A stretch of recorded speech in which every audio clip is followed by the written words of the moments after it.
زکوٰۃ نہیں دیتا میری امت میں سے، یہ نہیں کہا۔ آپ نے کہا من غش فلیس منا، جس نے کسی کو دھوکہ دیا وہ میری امت میں سے نہیں، میری امت سے خارج۔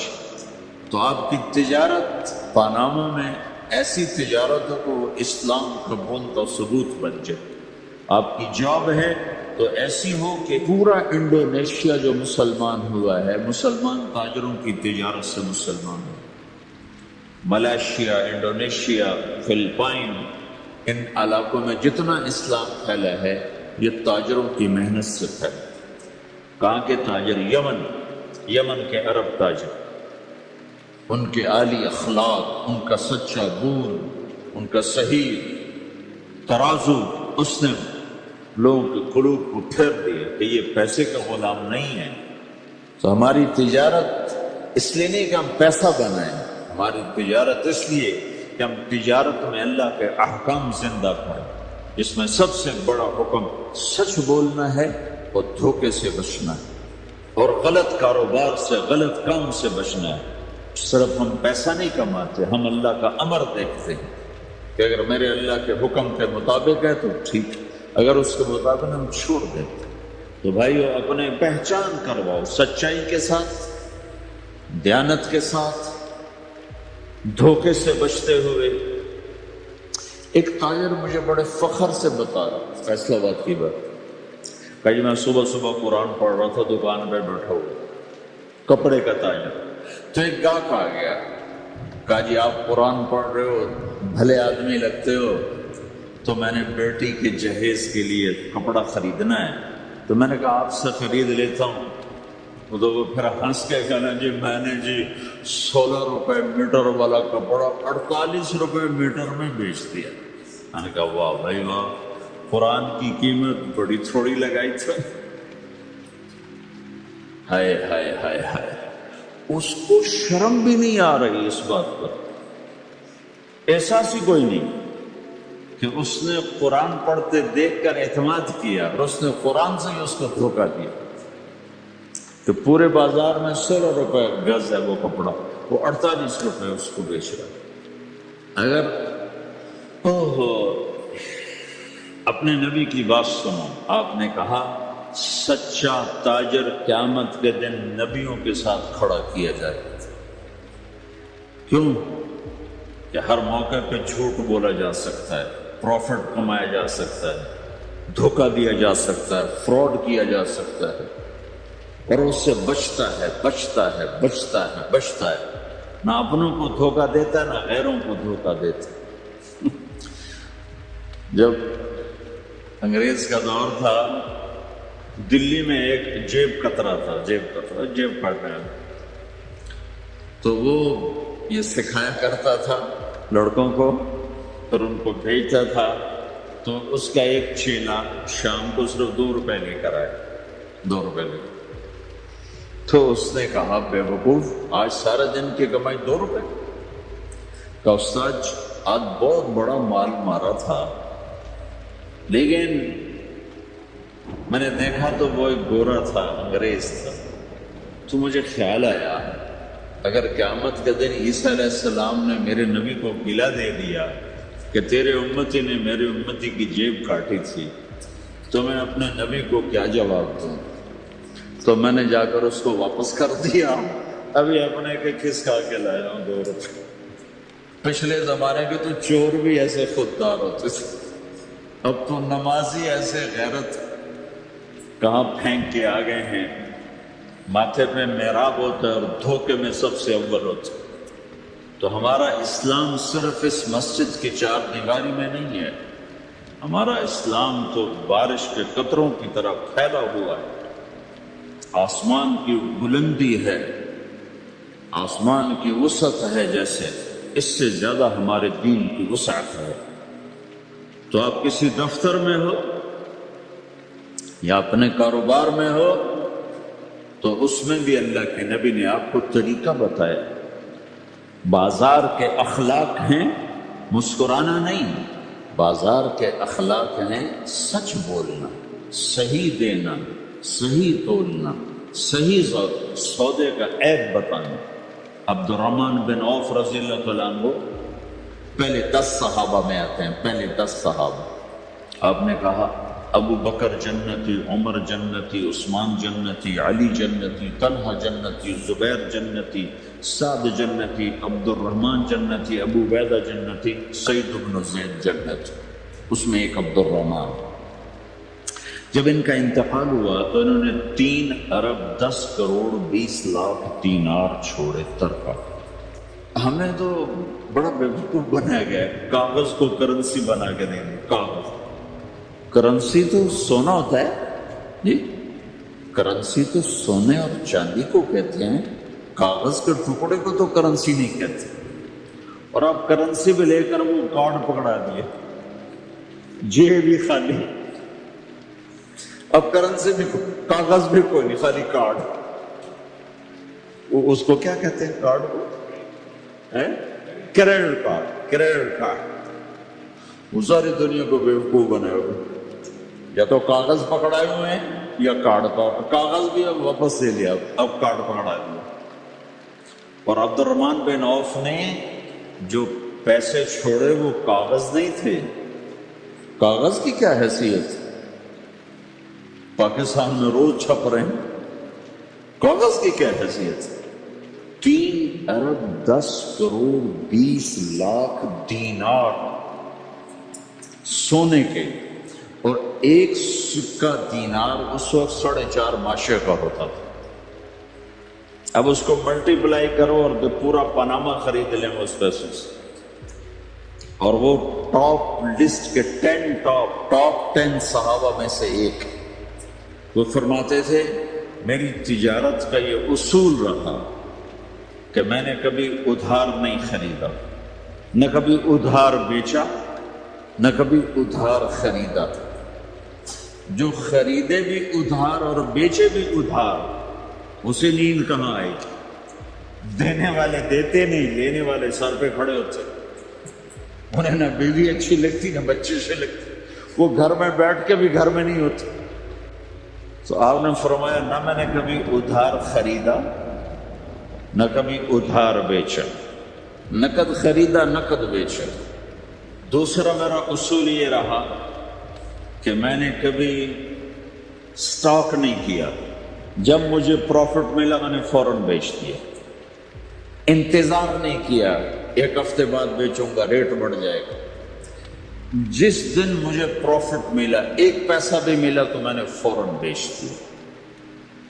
تیسرا اصول یہ تھا کہ میرے سودے میں کوئی کمی یا عیب ہوتا تو میں اسے چھپاتا نہیں تھا، ظاہر کرتا تھا. اس میں یہ کمی ہے بھائی، لینا تو لے لو، نہیں لینا تو چھوڑ. ہماری تو تجارت بھی جنت کا راستہ. مدینے کے لوگ ذمہ دارا کرتے تھے، مکہ کے لوگ تجارت کرتے تھے. ان کی زراعت اور تجارت دین کے پھیلنے کا ذریعہ بن گئی. عبد الرحمن بن عوف رضی اللہ عنہ کا مال اللہ کے دین کے کام آیا. عثمان رضی اللہ عنہ کا مال اللہ کے دین کے کام آیا. جنگ تبوک میں 10,000 آدمیوں کا سامان حضرت عثمان اکیلے نے دیا. 30,000 کا لشکر تھا تو 1/3 10,000 کا سارا سامان عثمان رضی اللہ عنہ نے اپنے گھر سے دیا. اور وہ دینار لا کے پیش کیے نا تو اللہ کے نبی وہ دینار لے کر یوں کر رہے تھے، ایسے ایسے کر رہے تھے، ما علی عثمان اللہ یعمل بعد عثمان، آج کے بعد تو کچھ نہ کر، جنت واجب ہوگی تیرے. تو بھائیو ہمارا دین صرف ہمیں عبادت نہیں بتاتا، بازار کی زندگی بتاتا ہے کہ مسلمان بازار میں کیسے ہوتا ہے. کسی کے ہاں ملازم ہے تو اس کی نوکری کیسی ہوتی ہے، اس کی دیانت کیسی ہوتی ہے، اس کا بول کیسا ہوتا ہے. وہ پیسے پہ قربان نہیں ہوتا، وہ پیسے کو ایمان پہ قربان کرتا ہے. تو آپ کی تجارت بھی دین کے پھیلنے کا ذریعہ بنے گی. صرف نماز سے گناہ معاف نہیں ہوتے. مسلم شریف کی روایت ہے من امسا کالن بعمل یدہ امسا مغفورا لہ، جو صبح سے شام تک روزی کماتے کماتے حلال حلال حلال حلال جھوٹ والی نہیں، کھوٹ والی نہیں، خیانت والی نہیں، حرام چیز نہیں۔ حرام چیز کا بیچنا بھی حرام ہے، خریدنا بھی حرام ہے، اس کا پروفٹ بھی حرام ہے۔ جس گھر میں حرام پیسہ جائے گا وہاں سکھ کبھی نہیں آئے گا، چیزیں آ جائیں گی، چین نکل جائے گا۔ 1960 کی دہائی میں ایک پاکستان کا افسر تھا، اس نے 1960 میں لوگوں کے پاس 100 روپے مشکل سے ہوتے تھے، اس نے اس زمانے میں کروڑوں روپے جمع کیے رشوت سے، بہت بڑی پوسٹ پر تھا۔ جب وہ مر گیا ایک دن اس کا بیٹا کہہ رہا تھا کاش ہمارا باپ ہمارے لیے حرام اکٹھا نہ کرتا تو کوئی خوشی کا دن ہم بھی دیکھ لیتے۔ جن کے لیے جمع کیا تھا کہ میرے بچے اب مزے سے، میں نے خود اپنے کانوں سے اس کو یہ کہتے ہوئے سنا کئی دفعہ، میں آج مر جاؤں میری بچی کو کسی کی پرواہ نہیں کہ میں نے اتنا پیسہ بنا دیا ہے۔ تو اسی کا بچہ یہ کہہ رہا تھا کاش ہمارا باپ ہمارے لیے حرام اکٹھا نہ کرتا تو ہم بھی کوئی خوشی کا دن دیکھ لیتے۔ تو اللہ کے نبی نے فرمایا من امسا کالا بعمل یدہ امسا مغفور لہ، جو صبح سے شام تک حلال کمانے میں تھکتا ہے اور تھک کے واپس آتا ہے تو اس کے اس دن کے سارے گناہ اللہ معاف فرما دیتا۔ تو ہمارا بازار بھی دین ہے بھائی، پھر ہمارا گھر بھی دین ہے، گھر کی زندگی دین ہے۔ میرے نبی نے گھر کی زندگی سمجھائی۔ آپ اپنے گھر میں جھاڑو دے رہے ہیں، قاب قوسین کا ٹائٹل لے کر، مقام محمود کا ٹائٹل لے کر، ختم نبوت کا تاج سر پہ سجا کر، نبیوں کی سرداری کا صحرا باندھ کر آپ گھر میں جھاڑو دے رہے ہیں، اپنے کپڑے خود دھو رہے ہیں۔ 9 بیویاں ہیں، 9 اپنے کپڑے خود دھو رہے ہیں۔ کوئی پھٹ گیا ہے خود سی رہے ہیں، جوتا پھٹ گیا خود ٹھیک کر رہے ہیں۔ حضرت عائشہ رضی اللہ عنہ کو آٹا گوندنا نہیں آتا تھا، چھوٹی عمر تھی تو ان کو آٹا گوند کے دیتے تھے، جب تک ان کو آٹا گوندنا نہیں آیا ان کو آٹا گوند کے دیتے تھے۔ ہمیں تو گھر کی زندگی بھی سمجھائی گئی ہے اور ہمیں بتایا گیا کہ تو اگر اپنی بیوی کے منہ میں لقمہ ڈالتا ہے تو یہ بھی تیرے لیے صدقہ ہے۔ سب سے بہترین صدقہ وہ ہے جو تم اپنے بچوں پر خرچ کرو۔ پھر دنیا دکھوں کا گھر ہے تو میں قربان جاؤں اپنے نبی پر، آگے آنے والے سارے زمانوں کو دیکھ کر بیان فرما کے بتا گئے۔ اور نے فرمایا مجھے بتاؤ جہاد میں خرچ کرنے سے بھی بہتر خرچ کون سا ہے؟ جہاد میں خرچ کرنا تو سب سے بہتر شمار ہوتا ہے۔ آپ نے کہا مجھے بتاؤ جہاد میں خرچ کرنے سے بھی بہتر کون سا خرچ ہے؟ تو صحابہ نے کہا جی ہم تو نہیں جانتے، ہم تو اسی کو سب سے بہتر جانتے ہیں۔ ہم کہا نہیں، اولاد کا ماں باپ پہ خرچ کرنا جہاد میں خرچ کرنے سے بھی بہتر ہے۔ یہ کیوں فرمایا؟ کہ آگے نظر آ رہا تھا کہ اولاد نافرمان نکلے گی۔ اگر اللہ چاہے تو اس کے یہ کہنے پر وہ پلاٹ مسجد کے نام ہو گیا، واپس نہیں لے سکتا۔ اگر اللہ چاہے، اگر اللہ چاہے، اور اللہ تو چاہتا ہے کہ تم اس کے نام پر دو، من ذا الذی یقرض اللہ قرضا حسنا۔ ٹھیک ہو گیا؟ یہ بات سمجھ میں آ گئی؟ اب ایک آدمی یوں کہتا ہے انشاءاللہ میری بیوی کو 3 طلاق، اگر اللہ چاہے تو میری بیوی کو 3 طلاق، تو علماء فرماتے ہیں یہ طلاق نہیں ہوگی۔ کیوں نہیں ہوگی؟ اس لیے کہ اس نے کہا ہے اگر اللہ چاہے تو میری بیوی کو 3 طلاق، اور اللہ چاہتا ہی نہیں کوئی اپنی بیوی کو طلاق دے، لہذا یہ طلاق نہیں ہوگی۔ ہزاروں دفعہ کہہ دے انشاءاللہ ساتھ لگا ہوا ہو، نہیں ہوگی، کیونکہ اللہ چاہتا ہی نہیں تم طلاق دو۔ اللہ گھر آباد، سینکڑوں آیات ہیں گھر کو آباد کرنے کے لیے۔ فَإِنْ خِفْتُمْ شِقَاقَ بَيْنِهِمَا، اگر میاں بیوی میں ہوگی کھٹپٹ تو بڑھاؤ نہیں۔ کیا مصیبت ہے کہ کہ کچھ ادھر سے بڑھانا لگ جاتے ہیں، کچھ ادھر سے بڑھانا شروع کر دیتے ہیں۔ فَبَعْثُوا حَكَمًا مِّنْ أَهْلِهِ وَحَكَمًا مِّنْ أَهْلِهَا، تو طلاق دینے میں جلدی نہ کرو، جلدی نہ کرو۔ صلح صفائی کے لیے ایک آدمی بچی کی طرف سے آئے، ایک آدمی بچے کی طرف سے آئے، اور دونوں میں صلح صفائی کی کوشش کرو۔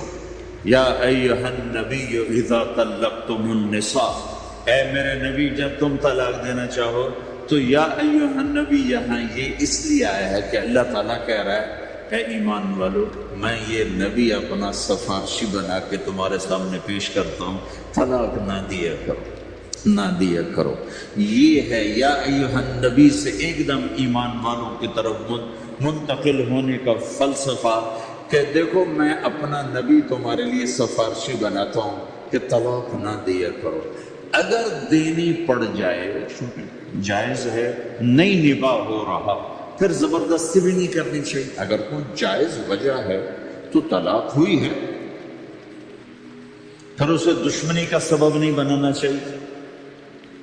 اگر صحیح مناسب ہوئی ہے، اللہ کے نبی نے خود 2 خواتین کو طلاق دی، نکاح تو کیا، رخصتی نہیں ہوئی، طلاق دے دی۔ اللہ کے نبی کی بیٹیوں کو طلاق پڑی، حضرت ام کلثوم، حضرت رقیہ رضی اللہ عنہ، دونوں کو طلاق دی گئی۔ ابو لہب کے بیٹوں نے طلاق دی۔ آپ نے حضرت حفصہ کو طلاق دینے کا ارادہ کیا تو عمر رضی اللہ عنہ کو پتہ چلا، بڑے غمگین ہوئے، تو جبرائیل آ گئے، یا رسول اللہ، اللہ تعالیٰ فرما رہے ہیں حفصہ کو طلاق نہیں دے سکتے، یہ آپ کی دنیا کی بیوی بھی ہے، جنت کی بیوی بھی ہے۔ کہ عمر کی دل شکنی ہو رہی، تو ایک گھر باقی رہے، اس کے لیے سینکڑوں آیات اللہ تعالیٰ نے اتاری، اور ہمیں کہا عاشروہن بالمعروف، اپنی بیویوں کے ساتھ اچھا سلوک کرو۔ ہمیں خطاب، چونکہ مرد کسی کی بچی کو لے کے آتا، لڑکا کسی کی بچی کو لے کے آتا، اور اپنے وہ بچی ماں چھوڑتی، باپ چھوڑتی ہے، بھائی چھوڑتی ہے، بہنیں چھوڑتی ہے، سہیلیاں چھوڑتی ہے، سب کچھ چھوڑتی ہے، اور تیسرے دن اس کو تانے شروع ہو جاتے ہیں، اس کا تو دل ہی نہیں لگتا۔ اور پہلے دن اپنی بیوی کو نصیحت دی جا رہی کہ میری ماں کی خدمت کرنی ہے، میری کرنا کر، میری ماں کی کرنی ہے، میرے ابا کی کرنی، میری بہنوں کی کرنی، کسی کے سامنے تم نے بولنا نہیں، کسی کے سامنے اف نہیں کرنا۔ بے وقوف، اس سے محبت تو جتا، پھر اس کے بعد جو کچھ کہے گا وہ کرے۔ پہلے دن یہ حکم، نہ تعلق بنا ہے، نہ محبت پیدا ہوئی ہے، اور نہ ابھی جوڑ بیٹھا ہے، اور پہلے دن حکم سنانے شروع کر دیں۔ اس کے ذمہ نہ تیری ماں کی خدمت ہے، نہ تیرے باپ کی خدمت ہے، نہ تیری بہنوں کی خدمت، یہ ساری خدمت تو تیرے ذمہ ہے۔ ہمارا سسرال کا معاشرہ بڑا ظالم ہے، لاکھوں میں کوئی ایک گھر بچا ہوا تو الگ بات ہے، ورنہ میں تو دنیا پھری ہے، کیا دنیا دار کیا دیندار، سب ظلم ہی ظلم۔ اتنی نیک عورتیں تہجد گزار مسلح سے اٹھتی نہیں، تسبیح ہاتھ میں ہے، لیکن جب وہ ساس بنتی ہیں تو ایسا ظلم ان کے اندر سے نکلتا ہے کہ کانپ اٹھتے ہیں در و دیوار۔ جب عورت ماں ہوتی ہے تو اس کے روئیں روئیں سے محبت کے چشمے پھوٹتے ہیں، وہی عورت جب ساس بنتی ہے تو ایک دم ظلم کی تصویر بن جاتی، اسے اپنی بہو میں کوئی خوبی نظر ہی نہیں آتی، عیب ہی عیب نظر آتے ہیں، اپنے بیٹے کو بھڑکاتی رہتی، یہ کرتی ہے، یہ کرتی ہے، اور ایسے بے وقوف ہیں، کوئی ماں کی وجہ سے بیویوں کو تباہ کر دیتے ہیں، کوئی بیویوں کی وجہ سے ماں کو تباہ کر دیتے ہیں۔ یہ دونوں ظلم ہیں۔ ماں کی وجہ سے بیوی پہ زیادتی نہ کرو، بیوی کی وجہ سے ماں پہ زیادتی نہ کرو۔ بیوی کا اپنا مقام ہے، ماں باپ کا اپنا مقام، بہنوں کا اپنا مقام۔ 100% شکایات جھوٹی ہوتی ہیں، سب جھوٹ ہوتا ہے۔ اس لیے میرے رب نے دستور بتایا، ان جاءکم فاسق بنبأ فتبینوا، جب کسی کی خبر سنو، کوئی کمی کوتاہی سنو، اول تو سنو نہیں، اگر سننی پڑ جائے تو تحقیق کر لو، تحقیق کر لو۔ قاضی ایاس کے پاس آیا، ایک شخص آیا روتا ہوا، ہائے مر گیا، ہائے مر گیا۔ تو ان کے ساتھ ایک آدمی بیٹھے تھے، کہنے کہ حضرت اس کا قضیہ جلدی سے سن لیں، بیچارہ بڑا مظلوم لگتا ہے۔ کہنے کہ چپ کر، یوسف علیہ السلام کے بھائی بھی رات کو روتے ہوئے باپ کے پاس آئے تھے۔ ہر رونے والا مظلوم نہیں ہوتا، ہر رونے والا مظلوم نہیں ہوتا۔ اپنے گھروں کی فضا بناؤ، کمی سنو ہی نہیں۔ تمہاری بیوی ماں کی کمی بتانے لگے، کہنا مجھے نہ بتاؤ، تیری بڑی مہربانی۔ تمہاری ماں تمہاری بیوی کی کمی بتانے لگے، کہ اماں مجھے نہ بتاؤ، تیری بڑی مہربانی۔ گھر کی فضا ایسی بناؤ کہ کسی کی کمی کا تذکرہ نہ ہو، تو اللہ کی قسم تمہارا گھر جنت کا نمونہ بن جائے گا۔ یہ معاشرت کا دین بتا رہا ہوں، معاشرت کا دین۔ اپنی بیوی کی خوبیوں کی تعریف کرو، کمیوں پہ پردہ ڈالو۔ بیویوں کے ذمہ ہے خامند کی خوبیوں کی تعریف کریں۔ انسان حوصلہ افزائی کا محتاج ہوتا ہے۔ ایک بزرگ ہے اپنے کسی مرید کے گھر، تو وہاں انہوں نے کھانا کھایا، کھانا ان کو پسند آیا، کہنے لگے اپنی بیگم کو پردے میں بلاؤ۔ تو انہوں نے اپنی بیگم کو پردے میں بلایا، کہا بیٹی میں نے تیرا ہاتھ کا کھانا کھایا، بہت مزیدار تھا، اللہ تمہیں جزائے خیر دے، تم نے بہت اچھا پکایا۔ تو وہ زار و قطار رونے لگی۔ تو انہوں نے پوچھا بیٹی کیا ہوا؟ میں نے تو کوئی ایسی بات نہیں کی۔ کہ نہیں حضرت آپ کی بات پہ رونا نہیں آیا، رونا اس پر آیا ہے کہ 30 سال سے میں اس شخص کے ساتھ رہ رہی ہوں، کبھی ایک دفعہ اس نے میرے ہاتھ کے پکے کی تعریف نہیں کی۔ آپ گھر میں تشریف لائے، آپ نے پوچھا کوئی کھانے کو کچھ ہے؟ ام سلمہ رضی اللہ عنہ کا گھر ہے، یا رسول اللہ آج تو کچھ نہیں، سرکہ ہے۔ واہ واہ واہ واہ، نعم الادام الخل، سرکہ تو بہت اچھا سالن ہے۔ سبحان اللہ، کیسے دلجوئی فرمائی اپنی بیگم کی، سرکہ تو بہت اچھا سالن ہے۔ یا تو نے نمک کم ڈال دیا، تو نے مرچی زیادہ کر دی۔ ہم رائمنڈ میں پڑھتے تھے نا، تو پکانا ہمارے ذمے ہوتا تھا، تو ہمیں پتا کہ پکاتے ہوئے کیا گزرتی۔ جب 2-2 ہزار آدمی کی روٹی ہم پکاتے تھے، 5-5 بوری آٹا گوندا ہے ہاتھوں سے، 10-10 من کھڑے ہو کے روٹی لگائی، سخت سردی میں بھی سخت گرمی میں۔ سردی میں جب رات کو آٹا گوندتے تھے ہم، تو ہمارے ہاتھ ایسے اکڑ، تم تو سردی دیکھتے ہی نہیں ہو، ہاتھ ایسے اکڑ جاتے تھے۔ اور صبح 4 بجے اٹھ کے روٹی پکانا شروع کرتے تھے، 2000 آدمی کی روٹی پکانی ہوتی تھی۔ تو اب کوئی آ کر کہتے ہیں کچی روٹی پکائی، تو جی دادا ایک تھپڑ اس کے منہ پہ مارے کہ 4 بجے کے ہم اٹھے ہوئے ہیں، پکا پکا برا حشر ہو گیا، کہتے کچی پکائی۔ بھائی صبر کر کے چپ کر کے کھا جا۔ مولانا نیاز صاحب رحمۃ اللہ علیہ ایک اپنے مرید کے گھر گئے، تو اس نے کھیر بنا کر پیش کی۔ اچھا، نمک اور چینی ایک جیسے ہوتے ہیں، وہ دیہاتی عورت سمجھ نہ سکی، چینی کے بجائے نمک ڈال دیا۔ تو انہوں نے جب سب سے پہلے مولانا نیاز صاحب کو سامنے کھیر رکھی، تو آپ نے جو چکھی تو وہ تو تھی کڑوی، کہنے کہ بھائی واہ واہ واہ واہ واہ واہ، بڑی مزے کی کھیر، ساری لے میں اکیلا کھاؤں گا، کسی کو نہیں کھانے دوں گا۔ ساری کھیر کھا گئے اس پر پردہ ڈالنے کے لیے۔ وہ تو جب انہوں نے کہا مولانا لیاس کا بچا ہوا تھوڑا سا میں جب چکھا تو کڑوا گا، ہائے مر گئی، یہ تو سارا نمک ڈالو۔ ایک دم ہماری جماعت چنیوٹ میں تھی، تو ہمارے ساتھیوں نے چائے بنائی، تو وہ اندھیرا سا تھا، تو چینی کے بجائے نمک ڈال دیا اور دسترخوان پہ لے آئے، سب پی رہے۔ واللہ میں آنکھوں سے دیکھا بتا رہا ہوں، مولانا لیاس کا تو سنا بتا رہا ہوں، کسی ایک نے نہیں کہا کہ یہ کڑوی ہے، چپ کر کے پی رہے، چپ کر کے پی رہے، کسی ایک نے نہیں کہا۔